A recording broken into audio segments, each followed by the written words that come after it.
चराते चराते अचानक से मौसम खराब होने लगा। आंधी तूफान आने लगा, जोर जोर से बारिश होने लगी। तूफान की वजह से पेड़ की डालियां टूटने लगी। तो नंद बाबा घबरा गए कि मैं अपनी गायों को लेकर कैसे पहुंचूंगा घर। अगर नहीं जाऊंगा तो इस छोटे से बालक का क्या करूं। ऐसे सोच विचार कर रहे थे, तभी बहुत जोर से बिजली की कड़कड़ाहट उठी। तो उससे भयभीत होकर कान्हा जी रोने लगे और नंद बाबा के कंठ को पकड़ लिया। जब कान्हा जी रोने लगे तो वहां पर दिव्य वेश में राधा रानी प्रकट हुई, जिन्होंने नीले वस्त्र पहन रखे थे, नीलमणि का मुकुट धारण कर रखा था और नील कमल को हाथ में लेके चली आ रही हैं। उन्हें आंधी तूफान बारिश का कोई भय नहीं है। जब नंद बाबा की उन पर नजर पड़ी तो उन्होंने देखा कि उनके चेहरे पे करोड़ों सूर्यों के समान तेज था, जिसे नंद बाबा सहन नहीं कर पाए और वहीं पर मूर्छित होकर गिर गए। तो राधा रानी सोचने लगी कि बाबा तो मेरे इस तेज को नहीं सह पाए, उस तेज को शांत करती हैं और साधारण वेश में जाके नंद बाबा के पास खड़ी हो गई। जब नंद बाबा की मूर्छा जगी तो वो पहचान गए थे कि ये स्वयं राधा रानी है। तो उन्होंने उनकी स्तुति करी। तो राधा रानी कहने लगी, बाबा जिस रूप के दर्शन मैंने आपको दिए थे, इस रूप के दर्शन मैं किसी को नहीं देती। आपकी भक्ति से प्रसन्न होकर मैंने आपको यह वरदान दिया है और यह बात गोपनीय ही रहनी चाहिए। तो नंद बाबा कहने लगे कि मुझे तो पहले ही मेरे गुरु गर्ग मुनि ने आप दोनों के बारे में बता दिया है। मुझे यह भी पता है कि तुम यहाँ किस उद्देश्य से आई हो। बता दिया है कि आप यहाँ किस उद्देश्य बता दिया है कि जब लाला का नामकरण हुआ था तो उस दिन 27 नाम रखे गए थे कान्हा जी के।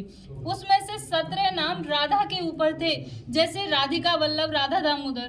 तो नंद बाबा कहने लगे, गुरुदेव ये राधा कौन है जो तुम बार बार मेरे लाला के आगे राधा शब्द जोड़ते हो। तो उन्होंने बताया कि ये वृषभान की बेटी आदि शक्ति है और इसका नाम राधा है। तेरे लाला का विवाह राधा के साथ में होगा, उसमें न तू होगा न वृषभान होगा। ये तो केवल देवताओं के मध्य में होगा और भांडीर वन में होगा। तो नंद बाबा कहने लगे कि मुझे ये सब पहले ही मेरे गुरु ने बता दिया था और मुझे यह भी पता है कि तुम यहाँ किस उद्देश्य से आई हो, क्योंकि वह दिन आज आ गया है और आपकी धरोहर मेरे पास है।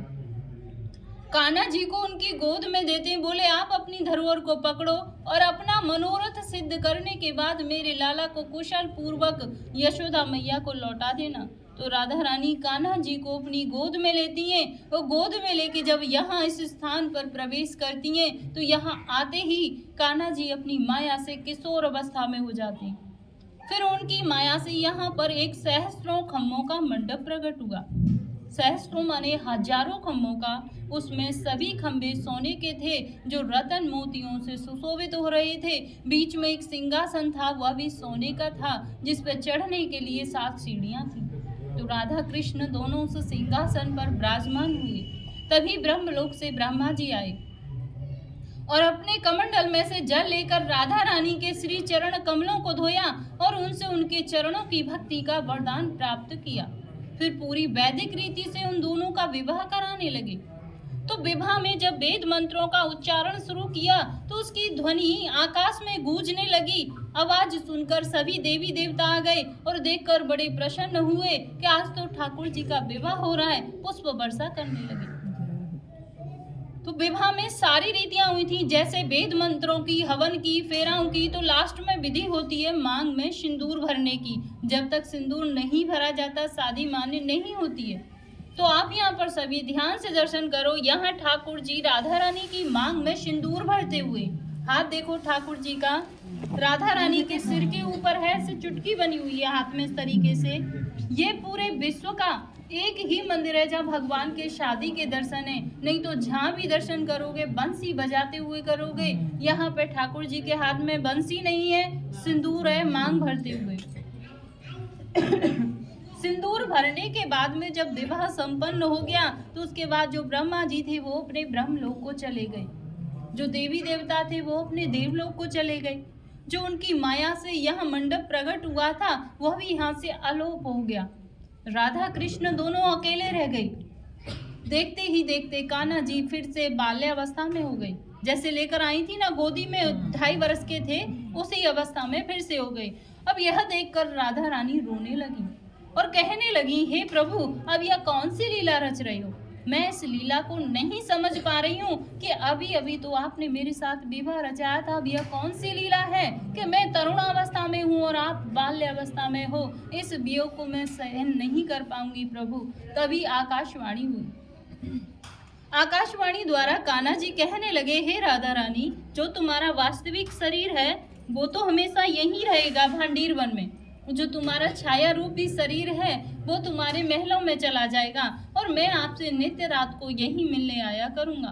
तो इतना सुनकर राधा रानी बहुत खुश हुई और कान्हा जी को अपनी गोद में उठाया और जैसे नंद बाबा से वादा करके आई थी, कुशल पूर्वक यशोदा मैया के पास छोड़कर वापस आई। तीसरी लीला है, एक दिन राधे कृष्ण इसी वन में बैठे हुए थे तो कन्हैया जी कहने लगे, हे राधे, ये हमारा तुम्हारा निकुंज वन है, हमारी तुम्हारी कुंजों की लीला हुई है, इसलिए आज इस वन को प्रसन्न होकर वरदान देता हूँ, जो भक्त यहाँ आएगा और इस कुएं पे आचमन करेगा तो उसे 14 अवतार के दर्शनों का फल प्राप्त होगा। आचमन जल पिएगा, कुएं पे स्नान करेगा तो उसके जाने अनजाने के जो भी पाप हैं सब नष्ट हो जाएंगे। मंदिर में बैठकर कोई मनोकामना बोलेगा तो उसकी मनोकामनाओं को पूरी करूंगा। या फिर कोई भक्त यहाँ पर एक रात्रि निवास करेगा, कुआं पे स्नान करेगा, फिर भांडीर बिहारी के दर्शन करेगा तो उसे गौलोक की प्राप्ति होगी। यहाँ बैठकर कोई चीज खाएगा तो उसे इंद्रलोक की प्राप्ति होगी। या फिर यहाँ कोई गौदान करेगा तो उसकी 73 पीढ़ियों का उद्धार होगा। इतना सुनने के बाद राधा रानी घबरा गई और बोली, हे प्रभु, आपने तो इतने वरदान दे दिए, इतना होने पर तो यहाँ भक्तों की इतनी भीड़ हो जाएगी कि 24 घंटे भक्त रहेंगे, हमारे तुम्हारे मिलने में बाधा पड़ जाएगी। तो ठाकुर जी बोले, हे राधे, गोपनीयम, यह मेरा गुप्त स्थान है, यहाँ पर हर कोई नहीं आ सकता। जिसके ऊपर मेरी विशेष कृपा होगी वही भक्त यहाँ आ सकता है, अन्यथा मैं हर किसी को यहाँ आने नहीं दूंगा। तो जब जिन भक्तों के ऊपर ठाकुर जी की विशेष कृपा होती है वही भक्त यहाँ तक पहुँच पाते हैं। तो ये एक विवाह का मंदिर है। तो यहाँ पर राधा रानी के कन्यादान का दान होता है। कन्यादान में जैसे साड़ी, श्रृंगार का सामान, ये सब राधा रानी को भेंट किया जाता है। जैसे भक्त पहली बार आते, उन्हें नहीं पता, वो नहीं लेकर आते, तो उसकी यहाँ पे न्योछावर भेंट हो जाती है। जैसे साड़ी श्रृंगार का 251, श्रृंगार का 101, जिससे उन्हें राधा रानी के कन्यादान का फल प्राप्त होता है। या फिर कोई भक्त अपने नाम से यहाँ पर ठाकुर जी की एक दिन की भोग सेवा करवाना चाहे तो यहाँ पर ठाकुर जी को पूरे दिन में 4 भोग लगते हैं। तो उसके यहाँ पे 1100 रुपये, तो उसका नाम और गोत्र लिखते हैं डायरी में, फिर उसी के नाम से ठाकुर जी की पूरे दिन की भोग की सेवा होती है। और एक यहाँ पे हम ब्रजवासियों से ठाकुर जी ने भिक्षा मांगकर खाई थी मधुकरी की। तो मधुकरी का मतलब होता है मांगकर खाना। तो यहाँ पे ये वरदान दिया था ठाकुर जी ने कि यहाँ पर जो भिक्षा मांगकर खाएगा वो किसी भी जन्म में भिखारी नहीं बनेगा, जो भिक्षा के बदले दान देगा वो हर जन्म में दान ही बनेगा। तो